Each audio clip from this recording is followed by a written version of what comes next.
In digital Marathi, जनतेच्या हक्काचं व्यासपीठ। अंबरनाथ नगरपालिकेच्या वतीने बांधण्यात आलेल्या पंडित जवाहरलाल नेहरू उद्यानाचे लोकार्पण झाले।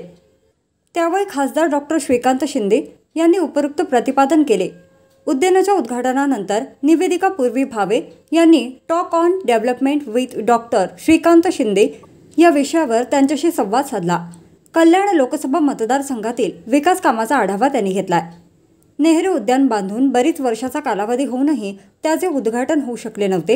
ही बाब लक्षात येताच 7.5 कोटी रुपये खर्चून उद्यानाचा चेहरा मोहरा बदलून टाकला आहे। विविध प्रकारच्या खेळण्यांच्या प्रकाराबरोबरच योगा, जॉगिंग ट्रॅक, उपहारगृह आदी सुविधा नागरिकांना मिळणार असल्याचे त्यांनी यावेळी सांगितले। ज्येष्ठ नागरिकांसाठी भवन उभारण्यात येणार असल्याचे जाहीर करण्यात आले आहे। गेल्या 10 वर्षात मतदारसंघात झालेल्या विकास कामांचा उल्लेख त्यांनी केला। MPSC, UPSC सारखी स्पर्धा परीक्षा केंद्रे, शूटिंग रेंज, वैद्यकीय रुग्णालय, सिमेंट कॉन्क्रीटचे रस्ते आदी सुविधा नगरपालिका असताना दिल्या आहेत। यापुढे मेट्रो, पिण्याच्या पाण्यासाठी धरणाची निर्मिती याबाबत मुख्यमंत्री एकनाथ शिंदे आणि उपमुख्यमंत्री देवेंद्र फडणवीस, अजितदादा पवार यांच्यात चर्चा सुरू आहे। अंबरनाथ शहरात विकास करताना कुणाही विरोधकांचा अडथळा आला नाही, त्यामुळे विकास झपाट्याने झाल्याचे अंबरनाथचे उदाहरण देतो, असे मत खासदार शिंदे यांनी व्यक्त केले। तसेच विकास करताना विकास कामात विरोधकांचा अडथळा कधी जाणवलाच नाही। आता भविष्यातील वाढती लोकसंख्या लक्षात घेऊन धरण निर्मितीसाठी नियोजन सुरू आहे। पूर्वी केवळ घोषणा व्हायच्या, आता घोषणेबरोबरच काम झाल्याचा दावा त्यांनी केला। कांजूर मार्ग ते बदलापूर मेट्रोची सुविधा देण्याच्या दृष्टीने हालचालींना वेग आल्याचे प्रतिपादन खासदार डॉक्टर श्रीकांत शिंदे यांनी केले आहे। ओळख जी आहे ती येणाऱ्या काही काळामध्ये या अंबरनाथची होईल। टेम्पल्स खूप लोक दरवर्षी येत असतात, हे आजूबाजूच्या परिसरातून असेल, ज्यांना ज्यांना माहिती आहे।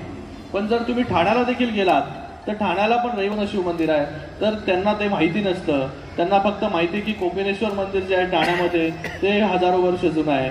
हे शिव मंदिर जे आहे, जे वास्तुकलेने नटलेलं मंदिर आहे, हे अजूनपर्यंत जे आहे ते ठाण्याला पण माहिती नाही। म्हणजे मुंबईला जे आहे ते लोकांना दूर या गोष्टी राहिल्या। पण हळूहळू हा अंबरनाथचा डेव्हलपमेंटमुळे अंबरनाथ शिवमंदिर आर्ट फेस्टिवल जो आम्ही सुरू केला, त्या शिवमंदिरालाच केंद्रस्थानी ठेवून तो कार्यक्रम त्या ठिकाणी सुरू केला आम्ही, जेणेकरून लोकांना हे अंबरनाथचं शिवमंदिर जे आहे ते त्या ठिकाणी कळेल। शिवमंदिराच्या माध्यमाने, या फेस्टिवलच्या माध्यमाने शिवमंदिरची जी कीर्ती आहे ती लोकांपर्यंत जाईल। तिथे आम्ही वेगवेगळे कलाकार त्या ठिकाणी बोलवतो, जे कलाकार जे आहे ते आंतरराष्ट्रीय प्लॅटफॉर्मवरती जाऊन परफॉर्म करतात। त्यांच्या माध्यमाने देखील जो आहे तो प्रचार तो फक्त मुंबई, महाराष्ट्र किंवा देशापुरता मर्यादित न राहता ते कुठे ना कुठेतरी आपल्या नातेवाईकांना बोलतात की बाबा 1000 वर्ष जुनं आम्ही शिवमंदिरामध्ये जाऊन आलो। आपण आता जात असतो तिरुपती बालाजीला, आपण वेगवेगळे ज्योतिर्लिंग करतो, त्या ठिकाणी जात असतो की 1000 वर्षाचा इतिहास जो आहे तो मंदिराला आहे। पण आपल्या घरामधलं मंदिर जे आहे हे आपल्याला त्या ठिकाणी माहिती नसतं। तर अशा परिस्थितीमध्ये त्या मंदिराचा देखील आजूबाजूचा परिसराचा विकास झाला पाहिजे। त्याच्यासाठी आम्ही या महाराष्ट्र राज्याचे मुख्यमंत्री एकनाथजी शिंदे साहेब तेव्हा युडी मिनिस्टर होते, तेव्हा आम्ही त्यांना संकल्पना सांगितली की जसं कॉशीचं कॉरिडॉर इथे मागे ना मागे थांबवा, त्याच धर्तीवरती अंबरनाथचं या शिवमंदिराचं कॉरिडॉर झालं पाहिजे। त्याच्यासाठी आम्ही प्रयत्न चालू केले आणि आज त्या प्रयत्नांमध्ये आम्हा सगळ्यांना यश या ठिकाणी आलं।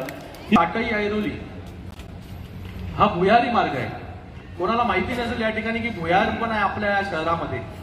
एक मोठा टनेल, वाईडेस्ट टनल आहे MMR रिजन मधला, जो आपला पारसिक टनल त्या ठिकाणी होतोय। त्याचा फर्स्ट फेज जो आहे तो ऐरोली पासून ते मुंब्रा वाई जंक्शन पर्यंत ते आपण आता काही 1-2 महिन्यामध्ये त्या ठिकाणी ओपन करतोय आणि त्याच्या पुढे तो काटईला येणार आहे। म्हणजे थेट आपण अंबरनाथ मधून आला या पाईपलाईन रोडनी काटईवरून थेट आपण ऐरोली, बेलापूर, आपल्याला जिकडे जायचं तिकडे आपण जाऊ शकता। आणि मेट्रो देखील, अंतर्गत मेट्रो देखील, पहिले मेन लाईन एस्टॅब्लिश केल्यानंतर अंतर्गत मेट्रो